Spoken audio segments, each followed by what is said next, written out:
ওপরওয়ালা তিনি বলেছেন, ওপরওয়ালা বলতে আমরা চিরকাল বুঝে এসেছি জগন্নাথ বা মা কালীকে, এর বাইরে আমরা কোনো ওপরওয়ালা, আমরা ওপরওয়ালা নাই। আর কোনো তিনি এরকম বলেননি আমার পার্টির ওপরওয়ালা বলেছে, এরকম কিন্তু কোনো বক্তব্য তিনি রাখেননি। তিনি বলেছেন ওপরওয়ালা বলেছে, ওপরওয়ালা স্পেসিফিক কিছু নেই। Extra time. আমার একটা মনে হয় বারবার ইলেকশন কেন, আমি একটা নিজে ভেবে উঠি ইলেকশন কেন, ইলেকশনে কি দরকার? এই পরিবারের তো ব্যাপার। হ্যাঁ, মাঠে বসলো, যে যে কাছে যে করছে, যে সুন্দর করে বলছে, তাকে সামনে রেখে সুন্দরভাবে সবাই মিলে যদি আমরা চলতে পারি, আমার কাছে একটা অন্য মাত্রা আমার ভালো লাগে। ওই ইলেকশন করা একটা পলিটিক্যাল ব্যাপার, লাফালাফি করে গেলাম, সেটা আমার কাছে খুব দুর্ভাগ্য হয়। যে আমাদের যারা করেছে, যারা চাইছে, যারা জানছে, তাদের নিয়ে সুন্দর করে করে চা খাবার দাবার করে আবার মোহনবাগান এগিয়ে যাবে। ওই ইলেকশন করাটা আমার কাছে খুব একটা ভালো মনে হচ্ছে না। কারণ আমার মনে হচ্ছে যে মোহনবাগানের সবাই মিলে একসাথে আছে, আর সেইটা সুন্দর করে চলা হবে। যে ভালো কাজ করছে সে নিশ্চয়ই পাবে, যে পারছে না সে পাশে থাকবে।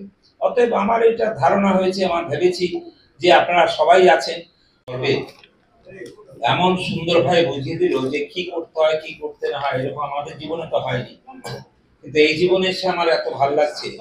দেবাশিস এবং আমাদের তৃণমূল বলে না, আমাদের লোকের জন্য এত ভালোবাসা, এত চিন্তা। এই পাশে দুজন প্লেয়ার রয়েছে, আপনারা জানেন, আপনারা নিশ্চয়ই অনেকে খেলা দেখেছেন। দুজন এত বড় প্লেয়ার, সব দুজন আছে, দেখে আমি অভিভূত হয়ে যাই, এরা এত খেলেছে। তবে মোহনবাগান একটা জায়গা, মোহনবাগান আমার মনে হয় ভারতবর্ষে মোহনবাগান না থাকলে আর ভারতবর্ষেরও ফুটবল থাকবে। দেবাশিস এত ভালো বললো, আমি ভীষণ গর্বিত হলাম যে ও কত সুন্দরভাবে ক্লাবটাকে বাঁচায়, কত সুন্দরভাবে চলে, সেটা কিন্তু আমি বুঝতে পারলাম। এই জন্য আমার এত ভালো লাগছে যে ও বেশি বড় কথা বলে না।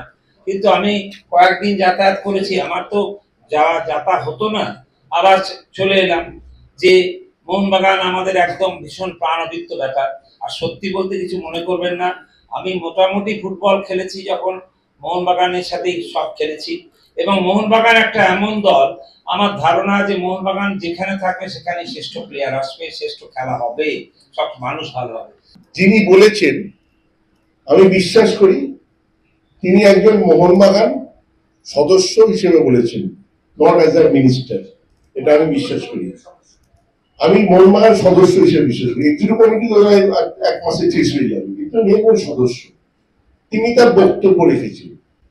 ওপরওয়ালা তিনি বলেছেন, ওপরওয়ালা বলতে আমরা চিরকাল বুঝে এসেছি জগন্নাথ বা মা কালীকে, এর বাইরে আমরা কোনো ওপরওয়ালা, আমরা ওপরওয়ালা নাই।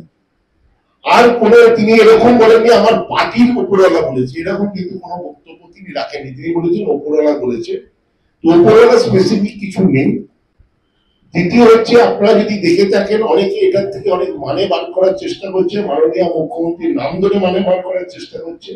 আপনাদের বলি 24শে এপ্রিল রবীন্দ্র সদনে কজন ছিলেন জানি না, আপনি ছিলেন কিনা আমি জানি না। আপনি কি ছিলেন?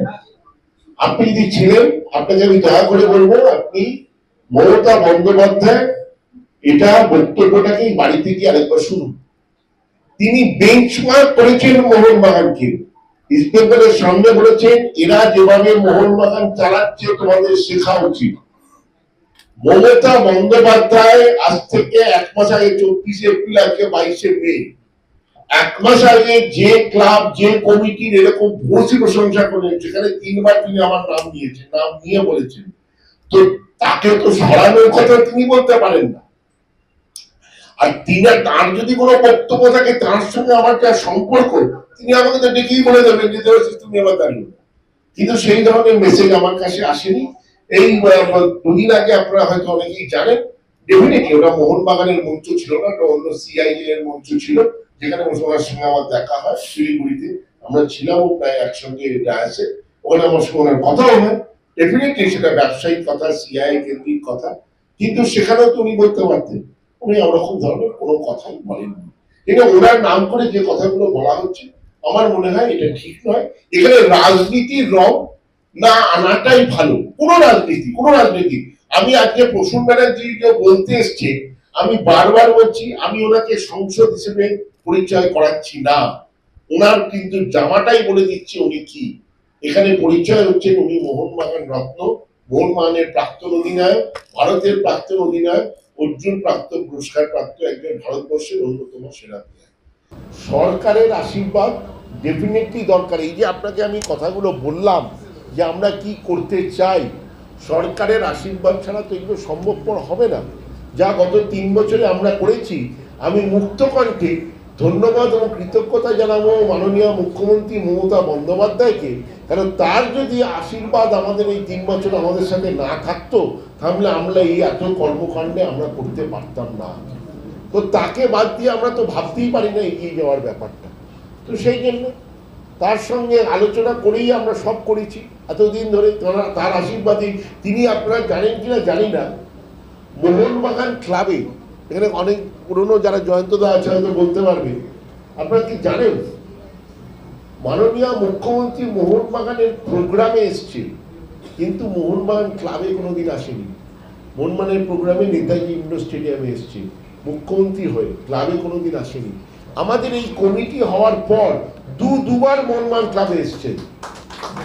তো তার আশীর্বাদ কিভাবে আমাদের সাথে ছিল এবং আছে তা তো এর মাধ্যমে বোঝা যায়। লেটেস্ট নিউজ আর এক্সক্লুসিভ ভিডিওর সঙ্গে আপডেট থাকতে এখনই সাবস্ক্রাইব করুন আমাদের ইউটিউব চ্যানেল। বেল আইকনে ক্লিক করতে ভুলবেন না যেন।